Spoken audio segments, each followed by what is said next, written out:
नमस्कार, DD news पर आप देखना शुरू कर चुके हैं हमारी खास चर्चा का प्रोग्राम। मैं हूं लाल चंद्र सिंह। जल है तो कल है, बिन पानी सब सून। आपने ऐसी कहावतें और लोकोक्तियां काफी सुनी होंगी, लेकिन जब आप इस पर गंभीरता से सोचेंगे तो आप जरूर महसूस करेंगे कि ये बातें कितनी गंभीर हैं। पूरे ब्रह्मांड में जीवन सिर्फ यहीं पर है जहां किसी न किसी रूप में जल मौजूद है। तो हमारी धरती इसी वजह से तो दूसरे ग्रहों से अलग और खास भी है। ऐसे में जल का संरक्षण और संचयन कितना महत्वपूर्ण है, इसे आसानी से आप समझ सकते हैं। इसी बात को केंद्र की मोदी सरकार ने बहुत ही शिद्दत से समझा और उस पर पूरी प्राथमिकता देकर काम भी किया है। प्रधानमंत्री नरेंद्र मोदी ने इसके लिए एक अलग मंत्रालय के गठन तक का भी किया। अनेक योजनाओं और कार्यक्रमों के जरिए जन भागीदारी को बढ़ाकर देश में जल संरक्षण और जल संचयन को पूरा बढ़ावा दिया जा रहा है और इसी क्रम में दिए जाते हैं राष्ट्रीय जल पुरस्कार और जल संचय जन भागीदारी पुरस्कार भी। तो आज की चर्चा इसी पर करेंगे, लेकिन पहले एक रिपोर्ट देख लीजिए।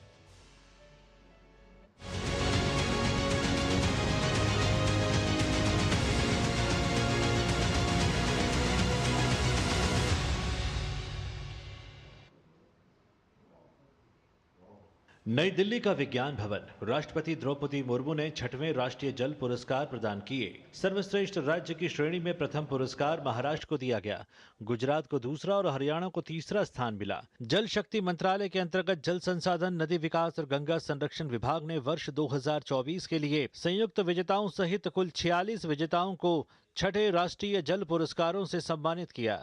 10 श्रेणियों में इन पुरस्कारों को वितरित किया गया, जिनमें सर्वश्रेष्ठ राज्य, सर्वश्रेष्ठ जिला, सर्वश्रेष्ठ ग्राम पंचायत, सर्वश्रेष्ठ शहरी स्थानीय निकाय, सर्वश्रेष्ठ स्कूल या कॉलेज, सर्वश्रेष्ठ उद्योग, सर्वश्रेष्ठ जल उपयोगकर्ता संघ, सर्वश्रेष्ठ संस्थान, सर्वश्रेष्ठ नागरिक समाज और जल क्षेत्र में उत्कृष्टता के लिए सर्वश्रेष्ठ व्यक्तियों को सम्मानित किया गया।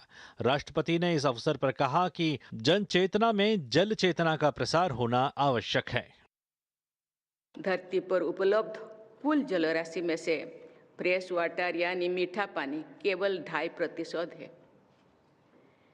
उसमें भी केवल 1% ही मानव समुदाय को उपलब्ध हो पाता है। जल का सक्षम उपयोग एक वैश्विक अनिवार्यता है। हमारे देश में जल का 80% उपयोग कृषि क्षेत्र में होता है। इसीलिए कृषि क्षेत्र में जल के सक्षम उपयोग पर सबसे अधिक जोर देने की आवश्यकता है। निरंतर इनोवेशन करते रहने की आवश्यकता है। केंद्रीय मंत्री ने जल संचयन के क्षेत्र में काम कर रहे लोगों की सराहना की और कहा कि जल संरक्षण जन भागीदारी का आंदोलन बन चुका है। माननीय प्रधानमंत्री मोदी साहब ने इस बार मनरेगा का जो 88,000 करोड़ रुपया आवंटित किया गया है, उसमें से डार्क जोन के जो करीब 150 से करीब जिले हैं, वहां पर मनरेगा का जो कलेक्टर को पैसा जाएगा, उसमें से 65% पैसा वो जल संचय के लिए खर्च किया जाएगा। राष्ट्रपति ने जल संचयन जन भागीदारी पुरस्कार भी प्रदान किए। तेलंगाना को सर्वश्रेष्ठ राज्य का अवार्ड मिला, वहीं छत्तीसगढ़ दूसरे और राजस्थान तीसरे स्थान पर रहा। इस वर्ष कुल 100 पुरस्कारों को वितरित किया गया। इनमें 3 राज्य, 67 जिले, 6 नगर निगम, 1 शहरी स्थानीय निकाय, 2 सहयोगी मंत्रालय विभाग, 2 उद्योग, 3 गैर सरकारी संगठन, 2 समाजसेवी और 14 नोडल अधिकारी शामिल हैं। पिछले साल 300 से ज़्यादा अमृत सरोवर बनाने का काम किया और इस साल में हम लोगों ने 30,000 से ज़्यादा कैच द रेन अंतर्गत स्ट्रक्चर बनाए और ये काम स्ट्रक्चर बनाने का संपूर्ण काम पब्लिक, किसान और डेयरी ने लोक भागीदारी से किया। जो हमारे नदियों में गंदा जल जाता था उसको भी साफ करने का काम किया और 14,000 से ज़्यादा जगहों पर इसको स्थापित किया, जिसमें सारे रूफटॉप मॉडल भी हैं, ज़मीनी स्तर पर भी कार्य हुआ। गंगा में कम से कम हमारा प्लास्टिक का नहीं जाए और ग्रामीण स्तर पे हम गंगा किनारे वन विभाग के सहयोग से मिलकर हमने बहुत ज़्यादा पौधारोपण करवाया था ताकि गंगा हरी भरी रहे और गंगा की कम से कम मिट्टी जा सके। जल संचयन जन भागीदारी पुरस्कार के तहत सर्वश्रेष्ठ प्रदर्शन करने वाले जिलों को 2 करोड़ रुपए प्रति जिले से पुरस्कृत किया गया। श्रेणी 2 और श्रेणी 3 जिलों को क्रमशः 1 करोड़ रुपए प्रति जिले और 25 लाख रुपए प्रति जिले के रूप में पुरस्कृत किया गया। Chandrashekhar, DD news. तो ये रिपोर्ट आपने देखी कि किस तरह से सरकार जो है अलग अलग योजनाओं और कार्यक्रमों के जरिए जल संरक्षण और संचयन को बढ़ावा दे रही है। आज इसी पर बात करने के लिए हमारे साथ अर्चना वर्मा, जो अतिरिक्त सचिव हैं और मिशन डायरेक्टर भी हैं राष्ट्रीय जल मिशन की, वो हमारे साथ जुड़ गए हैं। बहुत बहुत स्वागत मैम आपका। और साथ में हमारे साथ 2 खास मेहमान भी जुड़े हैं। ये इसलिए खास क्योंकि दोनों मेहमान जो हैं वो पुरस्कार प्राप्त करता हैं, यानी जिनको पुरस्कृत किया गया है। सुरुचि सिंह, सीईओ, जिला पंचायत राजानंदगांव, छत्तीसगढ़ की, बहुत बहुत स्वागत, नमस्कार। साथ में ब्रह्मचारी प्रज्ञा चैतन्य जी, जो कि art of living social projects के चेयरमैन हैं। बहुत बहुत स्वागत आपका भी इस चर्चा में। मैं सबसे पहले अर्चना मैम आपके पास आता हूं। क्या क्राइटेरिया रखा गया, किस आधार पर पुरस्कार का चयन किया गया, जिसमें कि अलग अलग क्षेत्रों में इन सभी लोगों ने बेहतरीन कार्य किए? और थोड़ा सा ये भी कि इन पुरस्कारों का उद्देश्य मोटे तौर पर जन भागीदारी को बढ़ावा देना, ताकि ज्यादा से ज्यादा लोग जुड़ें और जल संचयन और जल संरक्षण में अपना योगदान दें।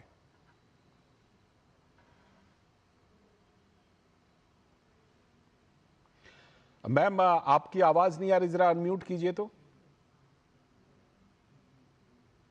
अभी जी आ रही है मैम, बोलिए। तो आज का जो अवार्ड्स था वो 2 कैटेगरी के थे। नेशनल वाटर अवार्ड्स जो 6th एडिशन था, और जल संचय जन भागीदारी अवार्ड्स। नेशनल वाटर अवार्ड्स जो है वो बहुत सालों से चला आ रहा है, और उसके चयन का जो प्रोसेस है वो एक MHA, ministry of home affairs का एक पोर्टल है, पुरस्कार पोर्टल, उस पे एप्लीकेशंस आते हैं। तो हमारे जल शक्ति मिनिस्ट्री को 751 एप्लीकेशंस आए, और इसको पहले एक स्क्रीनिंग कमेटी जो कमिश्नर SPR के अंडर होती है वो स्क्रीन करती है, और उसमें से वो 199 जो प्रपोजल्स को फिर शॉर्टलिस्ट करती है, जिसको एक ज्यूरी कमेटी देखती है। और ज्यूरी कमेटी के जो चेयरपर्सन होते हैं वो एक जनमान्य व्यक्ति होते हैं। हमारे ज्यूरी कमेटी के चेयरपर्सन राजीव रंजन मिश्रा सर हैं, और 2 पद्मश्री भी हमारे साथ जुड़े हैं ज्यूरी कमेटी में। एक उमा शंकर पांडे जी, दूसरा अनिल जोशी जी, और 4th मेंबर हमारे महेश शर्मा जी हैं। तो ये पूरी पारदर्शिता मेंटेन होती है। उसके बाद भी 199 प्रपोजल्स की भी ग्राउंड ट्रूथिंग की जाती है। हमारे जो अफसर्स हैं वो जाके जमीन पे देखते हैं कि एक्चुअली जो प्रपोजल में जो कहा जा रहा है वो सच है कि नहीं। और इसी तरह से जल संचय जन भागीदारी में एक JSJB पोर्टल है जी। इस पोर्टल पे सारे आपको जितनी भी वर्षा जल संचयन संरचनाएं हैं सब अपलोड करना पड़ता है, और 339 नोडल ऑफिसर्स हैं जो पूरे इंडिया के सारे डिस्ट्रिक्ट्स के साथ हमारे जुड़े हुए हैं, जो CGWB और CWC के अफसर्स हैं। तो एक बार वो अपलोड होने के बाद हमारे अफसर्स जो हैं वो 1% उनको रैंडम दिया जाता है वेरिफिकेशन के लिए सॉफ्टवेयर से जनरेट करके, और 99% को ग्राउंड ट्रूथिंग कर मतलब वो डेस्क पे करते हैं। तो 100% वेरिफिकेशंस के बाद हमारा बिल्कुल ट्रांसपेरेंट है कि जो जिसका सबसे ज्यादा कंप्लीट होता है वो जीतता है। बिल्कुल, मैंने इसलिए भी ये पूछा मैम, क्योंकि जो लोग भी अपनी भागीदारी दे रहे हैं ना ऐसे पवित्र कार्य में, उनको पूरी जानकारी मिले कि आज जैसे हमारे साथ 2 अवार्डी बैठे हुए हैं, कल को और लोग भी इसमें आए। और आज जिस तरह से हमारे साथ पुरस्कार प्राप्त हैं, तो मैं तो कहूँगा ये जन भागीदारी ही नहीं, मुझे तो इसमें नारी शक्ति की भी बहुत बड़ी भागीदारी दिखाई पड़ रही है ना। सुरुचि सिंह जी, क्या विशेष योगदान आप लोगों का रहा, और कहां से इसकी प्रेरणा मिली इस तरह के कार्य करने की कि आज आपके कार्य की सराहना पुरस्कार के जरिए हो रही है? फर्स्टली आपको इस अपॉर्चुनिटी के लिए बहुत बहुत धन्यवाद। एंड स्वागत। ये जो काम किया जा रहा है, जैसे आपने बोला अलग से मिनिस्ट्री ऑनरेबल पीएम सर ने बनाई, फिर उसके बाद धीरे धीरे जाके नारी शक्ति से जल शक्ति आया, फिर जल संचय से जन भागीदारी आया। तो ये थोड़ा ये एक जर्नी है जिसमें ऑनरेबल पीएम सर और मंत्री जी, सेक्रेटरी सर और एएस मैम, इसमें मतलब इस जर्नी में अलग अलग जो चेंजेस हुए हैं, और ये अभी मकाम आया है कि ये एक बहुत ही अच्छा एक कंपेटिटिव जोन भी बन गया है, और एक ऐसा विषय बन गया है जिसमें अब जो डिस्ट्रिक्ट्स हैं वो एक्चुअली में भाग ले रहे हैं, और एक्चुअली में इसको चीज को जो बहुत पहले से जलवायु परिवर्तन के बारे में बोला जाता है, इसमें अब प्रॉपर ध्यान जेएसजेबी के कारण प्रॉपर ध्यान दिया जा रहा है। मैं बस राजनांदगांव का स्टोरी बता सकती हूँ कि हम लोगों ने 2021 में शुरू किया था, जब सेमी क्रिटिकल जोन में राजनांदगांव आता था। उसमें बेसिकली ये हमारी जर्नी जैसे जेएसजेबी की जर्नी रही है वैसे ही रही है। पहले मिशन जल रक्षा बना, फिर नारी शक्ति से जल शक्ति में ऐड हुआ, फिर जेएसजेबी में जाके जेएसजेबी पोर्टल में हम लोग एंट्री किए। इसके अलावा जो फुलवासन बाई है पद्मश्री, वहां पे उन्होंने अपनी 3 लाख महिलाओं को जागरूक किया। कुल मिला के अभी आज की जो जेएसजेबी रिपोर्ट है जो आई है, उसमें मैं कहना चाहूंगी कि हमारा जो राजनांदगांव डिस्ट्रिक्ट है वो सेमी क्रिटिकल जोन जो होता है 70% प्लस दोहन, ओवरऑल सेमी क्रिटिकल जोन से बाहर निकल चुका है। तो ये केवल और केवल जेएसजेबी और जल शक्ति मंत्रालय के वजह से and secretary sir and ma'am के सपोर्ट से निश्चित रूप से समर्थन और उन लोगों की जो योजनाएं हैं वो तो महत्वपूर्ण हैं ही, लेकिन जमीन पर आप जैसे लोग जब जाकर के कार्य करते हैं तो वो भी बहुत महत्वपूर्ण है। और ब्रह्मचारी जी से मैं खास तौर पर इस पर पूछना चाहूंगा, थोड़ा उनके साथ तो दार्शनिक हो ही सकता हूं। ब्रह्मचारी जी, जल है तो जीवन है, जहां जल है वहीं जीवन है। पूरे ब्रह्मांड में देख लीजिए, है ना, जहां जल है वहीं जीवन है। ऐसे में आपने इस पवित्र कार्य में आपकी संस्था लगी, और उसके बाद पवित्र संस्था, पवित्र कार्य, क्या कुछ योगदान रहा और आगे और क्या योजना है इस पवित्र कार्य में अपने योगदान की? जी, तो गुरुदेव के नेतृत्व में ये कार्य जो है स्टार्ट हुआ था 2013 में। तो इसमें हमने 2 तरीके अपनाए। एक तो है जो जल संचय, जो सेंट्रल ग्राउंड वाटर जो रिचार्ज होता है, और दूसरा है जो प्रदूषित पानी है उसको कैसे साफ कर सकते हैं, उसके ऊपर कार्य शुरू हुआ। और जेनेसिस इसका ये था कि जो हम देखते थे कि किसानों की इतनी आत्महत्या हो रही थी पानी की कमी की वजह से, वो उद्देश्य था कि ये काम शुरू हुआ 2013 में। महाराष्ट्र से शुरुआत हुई, और किसान जो है वो पानी के तड़पते थे, लोन ले लेते थे और वो लोन को पूरा कर नहीं पाते थे तो आत्महत्या होती थी। तो इसको मद्देनजर रखते हुए ये कार्य शुरू हुआ। तो 11 राज्यों में काम हुआ है तब से। 75 नदियां या उनकी जो ट्रिब्यूटरीज हैं, रिवुलेट्स हैं, उनके ऊपर काम हुआ है पिछले 12 सालों में। और इसमें हमने क्या किया है कि एक बहुत पावरफुल प्रोग्राम से शुरुआत की, जिसे हम कहते हैं YLTP, youth leadership training programme. देखिए, कोई बाहर से आके गांव वालों को बोलता है कि ये हमारे लिए अच्छा है, कोई इतना उसे सुनता नहीं है। बट कोई गांव वाला अपने साथी को बोलता है कि ये हमारे लिए अच्छा है, तो वो ज्यादा उस बारे में थोड़े अवेयर हो जाते हैं। बिल्कुल। तो हम ये प्रोग्राम्स के थ्रू हम वो एक ट्रस्ट जो होता है कि गांव वालों के साथ जोड़ने का, कि ये क्यों आ रहे हैं शहर से लोग, क्या करना चाहते हैं, इनका उद्देश्य क्या है, वो ट्रस्ट जो डेफिसिट है उसको तोड़ते हैं। और फिर हमने देखा है कि इतनी हमें जो मोदी सरकार के नेतृत्व में इतना एक अलग मिनिस्ट्री बनी है जल शक्ति मंत्रालय के through, and national water mission है, NMCG है, national mission for cleaning of Ganga, ministry of rural development. तो इतना सपोर्ट मिला है, तो सारे पंचायत सरपंच जुड़ जाते हैं। आर्ट ऑफ लिविंग के इतने वॉलंटियर्स हैं, एक सबसे बड़ी वॉलंटियर बेस्ड ऑर्गेनाइजेशन है पूरे देश विश्व में। और साथ ही साथ हमने देखा है कि CSR के थ्रू भी बहुत सारे कंपनीज ने इसका साथ दिया।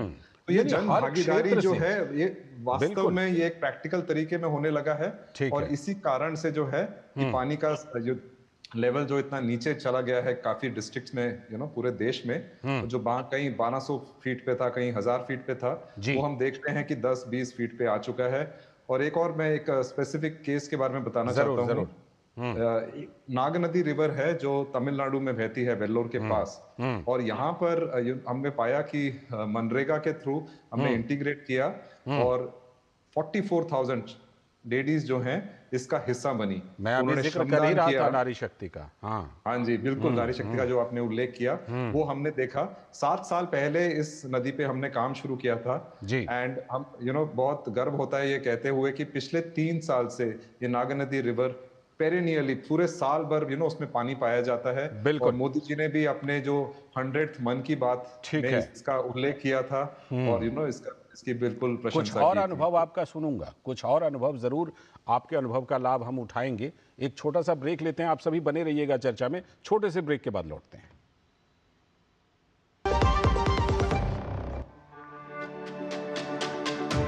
मेरी पसंद, मेरी पसंद, मेरी पसंद, मेरी पसंद, हमारी पसंद, हम सबकी पसंद। मजबूत देश का मजबूत सरिया हो गया स्टील। स्वागत है ब्रेक के बाद। आप देख रहे हैं हमारी खास चर्चा का प्रोग्राम और हम बात कर रहे हैं राष्ट्रीय जल पुरस्कार और साथ ही जो जल संचय जन भागीदारी पुरस्कार है उसके बारे में। और उस पर हमारे साथ बात करने के लिए हमारे सभी जो मेहमान हैं वो मौजूद हैं। मैं सीधे रुख करता हूं अर्चना वर्मा मैम का। अर्चना वर्मा मैम, ये बताइए कि जो मोदी सरकार जब से सत्ता में आई, जो कुछ बड़ी प्राथमिकताएं होती हैं वो जल संरक्षण जल संचयन प्रधानमंत्री मोदी की प्राथमिकता में रही। और हमने उसका क्या नतीजा देखा? हमने ये देखा कि साल 2019 में जब दूसरी बार प्रधानमंत्री बने नरेंद्र मोदी, एक अलग मंत्रालय का गठन किया।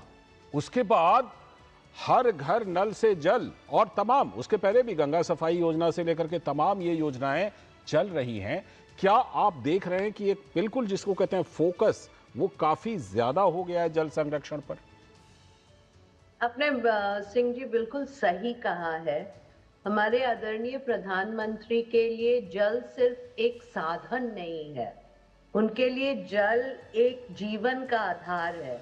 इसीलिए उन्होंने 2019 में अपने मन के बात की जो वो लोगों के साथ चर्चा करते हैं उसमें उन्होंने कहा कि जल आंदोलन तभी संभव है जब जन आंदोलन हो और जन भागीदारी हो। तो ये आह्वान के बाद उनके बहुत सारे स्कीम्स, जैसा कि आपने कहा 2019 में उन्होंने मर्ज ही कर दिया department of water resources, department of drinking water sanitation, NRCD जो मिनिस्ट्री ऑफ एनवायरनमेंट में थी, इसको मर्ज करके मिनिस्ट्री ऑफ जल शक्ति का नाम दिया। तो जल शक्ति का नाम आते ही वो आप समझ पा रहे हैं कि उनका जो फोकस है वो जल को एक शक्ति समझना है और बस एक संसाधन नहीं। तो उसके बाद जैसा कि आपने कहा जल जीवन मिशन पूरे विश्व का एक सबसे बड़ा स्कीम उन्होंने लॉन्च किया जिसमें एक फंक्शनल टैप वाटर हर घर जल, और अभी 19 करोड़ में अराउंड 15 करोड़ हाउस होल्ड्स में ऑलरेडी हर घर जल मिल रहा है।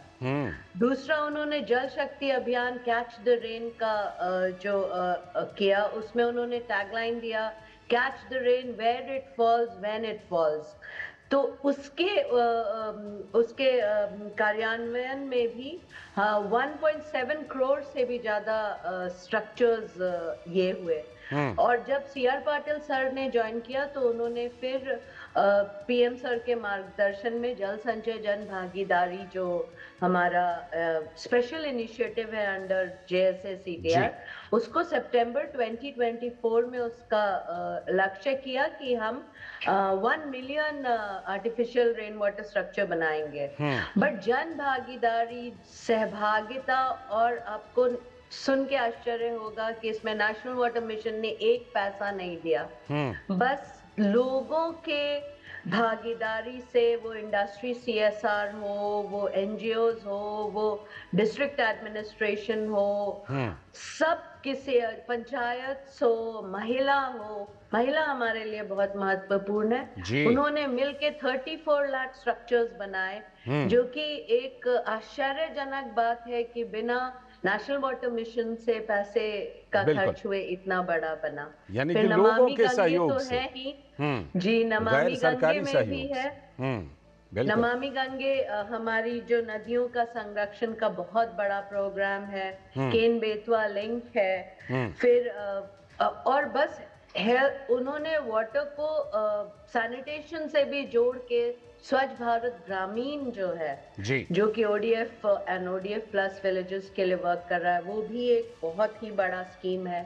प्लस उनके मार्गदर्शन में और मिनिस्ट्री ऑफ रूरल डेवलपमेंट ने मनरेगा के शेड्यूल को अमेंड किया है कि अब जो ये डार्क जोन्स जो सुरुचि बता रही थी कि कुछ डार्क जोन्स हैं हमारे देश में जो बहुत ही पानी के लिए ग्रसित हैं, वहां पे 65% ऑफ मनरेगा फंड्स को वाटर के लिए यूज करना होगा। बिल्कुल। और ये जो सरकार की प्रयास 2017 से जो हुई है, इसका रिजल्ट दिखने लगा है। 11.39 BCM ग्राउंड वाटर रिचार्ज और स्तर बढ़ा है, जो कि भाखरा नंगल डैम से भी बढ़ा है। जी, ये बिल्कुल, ये बढ़ोतरी जो है वो अपने आप में एक कहानी कहती है कि किस तरह से कामयाबी मिल रही है। और इसमें ग्राउंड पर सुरुचि जी, आप लोग जिस तरह से इसको कार्यान्वित कर रहे हैं, क्या किसी तरह की और भी आगे चल कर के ये महसूस होता है कि कुछ और इस तरह का और सपोर्ट होता तो और बढ़िया करते? एक तो ये बताइए। दूसरी बात ये बताइए कि आपने जो उपलब्धि हासिल की है, आपने कहा डार्क जोन से अब राजनांदगांव जो है वो बाहर आ चुका है। जाहिर सी बात है कि देश में कई ऐसे हिस्से हैं जो आपके अनुभव का लाभ उठा सकते हैं कि कैसे वो भी अपने यहाँ इन चीज़ों को करें। जी, अभी बहुत ही अच्छा काम हुआ है। पूरे देश में 3.5 मिलियन स्ट्रक्चर्स बने हैं। इसमें थोड़ा सा हमको डिमांड साइड मैनेजमेंट भी अभी करना ज़रूरी है। जैसे कि हम लोगों ने अपने स्तर पे जो प्रयास किया है, उसमें 32% जो वाटर इंटेंसिव क्रॉप्स हैं उसका कम हुआ। और इस बार अभी फिर भी रबी सीजन चल रहा है, इस बार हमारा लक्ष्य है कि 100% नॉन वाटर इंटेंसिव क्रॉप्स की वो की जाएगी। तो दैट इज क्योंकि वो गजलर होते हैं वाटर के, तो ये एक प्रयास से रियली में वाटर रिचार्ज, मतलब डिमांड साइड करेंगे तो कम दोहन होगा, तो उससे भी बहुत फर्क पड़ सकता है। दूसरा, जैसे आप बोले कि बाकी जिले क्या ले सकते हैं हमारे एक्सपीरियंस से जी, वो ये है कि तकनीकी चीज़ें ज़रूर होनी चाहिए, मगर साथ के साथ जन भागीदारी या फिर समुदाय का जो रोल है वो बहुत इम्पोर्टेंट है। जैसे PM सर हमेशा बोलते हैं, water and sanitation is everybody's business, it is not one persons business and it is a behaviour change thing. जब तक हम लोग एक ये जो धारणा है हम लोग अगर नहीं अपनाएंगे, तब तक real change is not possible, because so along with the technical things, along with the borewell recharge and injection well and structures, it's very important to have behavior change and जागरूकता। बिल्कुल, व्यवहार में बदलाव होगा, जागरूकता आएगी, तभी जाहिर सी बात है कि आपने जो कहा ना कि एक तरफ हमें खपत जो है उस पर नियंत्रण करनी है, जल के खपत पर, तब जाकर के वो संतुलन बनेगा और उसके बाद डार्क जोन से बाहर आएंगे। ब्रह्मचारी जी, आपसे खास तौर पर ये सवाल कि आप तो आर्ट ऑफ लिविंग, यानी कि जिसे हम अगर हिंदी में ट्रांसलेट कर दें तो जीने की कला, तो जल को बचाना, जल को संरक्षित करना, ये तो मुझे लगता है कि शायद सबसे बड़ी कला है, क्योंकि जीवन से सीधे जुड़ा हुआ जल है। आप जैसे लोग जब जाकर के लोगों को बात कहते हैं तो आपकी बातों को लोग गंभीरता से सुनते हैं, उस पर अमल करते हैं, उसको अपने व्यवहार में लाते हैं। ये इसका आपको कभी लाभ होता हुआ दिखा कि क्योंकि हम कह रहे हैं तो हमारी बातों को लोग ज्यादा मान रहे हैं? हाँ जी, नहीं, जैसे आपने सही कहा कि ये एक पंच महाभूतों में से जो जल है ये सबसे इम्पोर्टेंट है हमारे जीवन में। तो हमने यही पाया है कि लोगों के साथ जुड़ना ये सबसे मूल एक फाउंडेशन होता है। और जैसे मैं कह रहा था, वो जो YLTP प्रोग्राम हम कराते हैं, युवाचार्यस बनाते हैं, तो वो एक एक संबंध बन जाता है लोगों के साथ। और लोग जानते ही हैं कि ये एक वॉलंटियर बेस्ड ऑर्गेनाइजेशन है, इनका कोई इसमें स्वार्थ नहीं है। तो उद्देश्य यही है कि कैसे सबके जीवन पे एक मुस्कान लाए जाए। तो गुरुदेव श्री रविशंकर जी ने तो इसी से शुरू किया था। और बेस्ट कारण ये है कि एक होलिस्टिक तरीके से किया जाता है, बिकॉज ये पूरा वॉलंटियर बेस्ड है। तो हम जाते हैं तो हम किसानों को भी बोलते हैं भाई इसका ही फायदा होगा, पानी आपको मिलेगा तो आप नेचुरल फार्मिंग कर सकते हैं, ऑर्गेनिक सीड्स अपना सकते हैं। और वो फिर पाते हैं कि जब वो कर लेते हैं कि उनकी आमदनी बढ़ गई है। आपको एक और उदाहरण देना चाहता हूँ। 2 साल पहले 1500 किसान महाराष्ट्र से, जिन्होंने पानी जब पाया कि डिसिल्टिंग की वजह से और इतना सपोर्ट जो गवर्नमेंट से मिला था, महाराष्ट्र गवर्नमेंट से भी पानी का लेवल ऊपर आ गया था, पानी मिलने लग गया था, नेचुरल फार्मिंग उन्होंने अडॉप्ट कर लिया था, उनकी आमदनी 2.5 गुना हो गई पर एकड़। और जल तारा एक बहुत बड़ा प्रोजेक्ट था जो आर्ट ऑफ लिविंग ने महाराष्ट्र में भी किया था, जो फार्मर्स को, जिसकी किसानों को जिसकी बहुत मदद हुई। तो किसान 1500 किसानों ने गुरुदेव से कहा कि हम आपको आके बैंगलोर में आश्रम में मिलना चाहते हैं। तो गुरुदेव ने बोला आप 1500 लोग क्यों आते हो, मैं तुम्हारे पास आ जाता हूँ महाराष्ट्र में, तुम्हें एक साथ मिल जाऊंगा। बहुत खूब। तो उनका कहना ये था कि गुरुदेव आपके वॉलंटियर्स और आपके ये सपोर्ट की तरफ से, गवर्नमेंट की सपोर्ट से हमें इतना लाभ हुआ है, हमारी आमदनी 2.5 गुना हो गई है। हम पहली बार प्लेन में चढ़कर आपके पास आएंगे बैंगलोर में, आपको मिलेंगे, अपना कृतज्ञता आभार व्यक्त करेंगे। तो ये एक जो आप कह रहे थे, एक जो ट्रस्ट होता है, सच में ये सबसे एक मूल होता है तरीका समाज में काम करने का। ये कार्य ऐसा है ब्रह्मचारी जी कि मतलब आप लोगों की जितनी प्रशंसा करूं, जितनी आप लोगों को शुभकामना दूं, आज आप लोगों को पुरस्कार भी मिला है तो शुभकामना बिल्कुल बनती है। और साथ में ये भी कि आगे आप लोग और ऐसे बड़े संस्थाएं और लोग आएं। और अर्चना, आप लोगों ने जिस तरह से की व्यवस्था की, जिस तरह से समर्थन दिया है, जिसका भी ये दोनों पुरस्कार प्राप्त करता जो हैं वो बार बार कह भी रहे थे, ऐसे ही आप लोग करते रहिए कार्य और ज़्यादा बड़ी बड़ी उपलब्धियां मिलती रहें। फिलहाल आज की चर्चा में आप सभी का बहुत बहुत धन्यवाद जुड़ने के लिए और इस विशेष विषय पर चर्चा करने के लिए।